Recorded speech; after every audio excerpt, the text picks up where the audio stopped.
Welcome to Lear Radio, special edition, election edition. But we're not going to talk about the candidates today.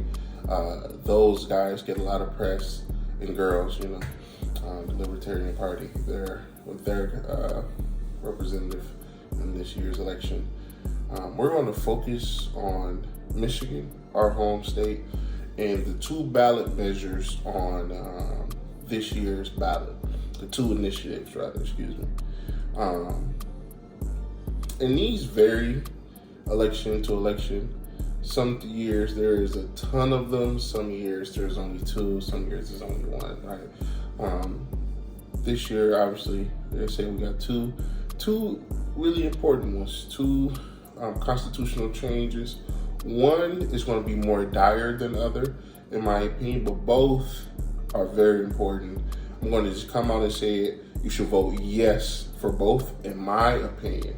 With my political viewpoints, yes is the way to go. But the good thing about these two initiatives is they both seem to be nonpartisan. So when it comes to that type of deal, it should be a yes for everybody. Let's just jump right into it. We have ballot one, which is in concern of the state park funding. And just reading you, this ballot does three things for a yes vote. A yes vote will make projects eligible for grants, mandate that 20% of the park endowment funding be spent on park capital improvements. And that can be from slides to rest facilities at our state parks. And lastly, a yes vote will remove a cap on how large the Natural Resource Trust is. Right now, the trust is set up to have a maximum capacity of $500 million, which is a ton of money. But you have to understand that there is 103 state parks. It's not just Belle Isle. Just think of our Metro Detroit area. We have Belle Isle in the city, then we have Metro Parkway in the suburbs, Sandy Beach in the suburbs, or whatever that's called. Please excuse me for not remembering. And so many more. And we have a really big state, so we're covering a lot of places there. And they need that money. And with the unlimited cap, we will see improvements all around the board from what we're reading here about the proposal. Like, for instance, and I could obviously only speak for southeastern Michigan and specifically Detroit inner city. Belle Isle has needed a new road. Everybody who's been to Belle Isle know if you go down that one path that cuts across the park, starting near the beach and near the golf course, there is a new road that is needed to be constructed for years. It's just pothole. And with this money, things like that will be addressed, hopefully, right? This proposal affects the local parks, our neighborhood parks, on a smaller level as well, because it makes them eligible to receive grants, which I guess they weren't to begin with prior to this. And it mandates, that 25% of all grants handed out each year will be local parks. So for our neighborhood, we have the Denby parking. That for everybody, which is the majority of my friend list that grew up in the old neighborhood, you see how far that park came over there.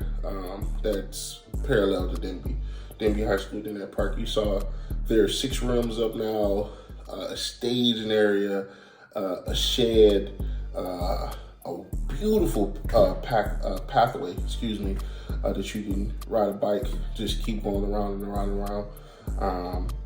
And it's just so nice. And we want to see that take over a lot more communities. So this is that type of thing that, though you may not care about it naturally, it is important. Just some quick facts on this proposal. This is a bipartisan bill. Both sides support it in the state level, Democrats and Republicans, obviously. DTE is the big corporate sponsor. What are the exact implications on energy and why DTE is involved? I don't know. But follow the money, right? But more importantly, the big recreational powerhouses of our state are all co-signing with maybe two dissenters. And what I mean by that is like the Park and Recreation Association and things of that nature, they all are for it, so let's leave it to the experts. And that, if you're someone that's split on this matter, if the experts say this is something that we should all be for, then God damn it, this is something that we should all be for. So that's the end of proposal 1. Proposal 2 is much more important, in my opinion, but it's going to take less time to flesh out because I think the idea is so in your face that I don't need to draw as much, as I did with the Park and Rec one from proposal 1. Proposal 2, and a lot of people don't know that this is there. It is the search warrant for electric data amendment. That's the exact title of it.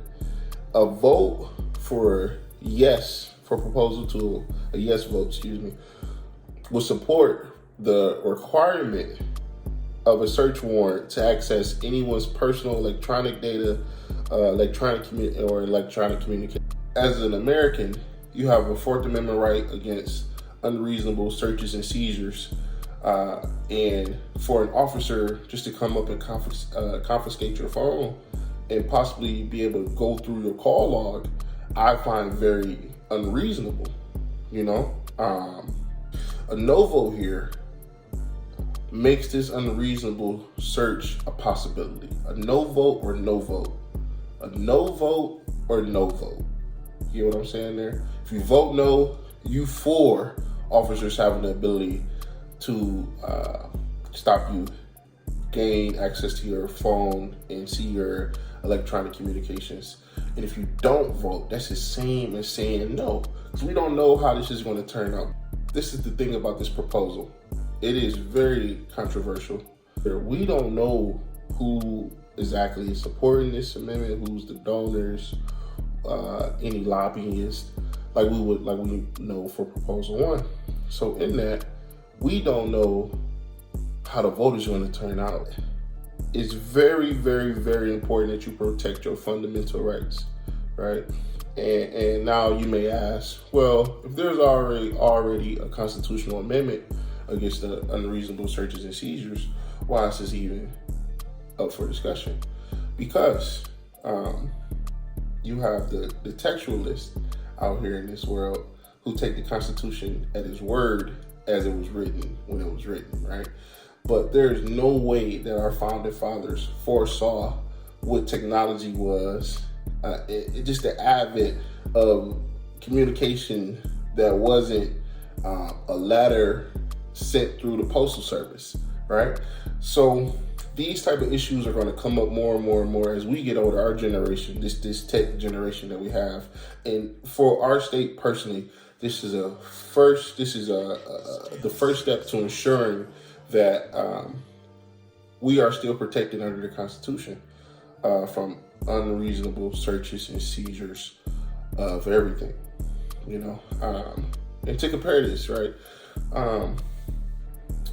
Now, please excuse me for not knowing the legislative history. Beatty, I apologize. I know the case law, I don't know legislative history. Beatty's my Fourth Amendment teacher here this year at DePaul. But this right here would hold our phones to a higher standard than even our cars. The searching of a car is the way that the courts have illustrated it over the years. What I would feel as unreasonable is very reasonable by the laws and by what the courts say, the case law, right? If this is passed by the people of Michigan here, because this is you have to vote, yes or no, right? This already places these devices at such a heightened level of security. And as this technology develops, because phones aren't, we don't know where they're going to be at in the next 5 years, let alone iPhone's about to lose the power of the charging port next year. Mark my words. This last year we're going to have that. Mark my words. It's important. It's important to establish this protection early.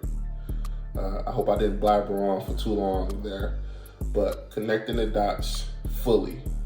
Vote yes, in my opinion, in my political opinion, from the Hanley School of Thought, accredited by Adrian College, and so on and so forth. From my political opinion, vote yes for proposal 1. And that's a kind of feel-good yes, like you're protecting the parks. And vote yes for proposal 2 because you're protecting yourself.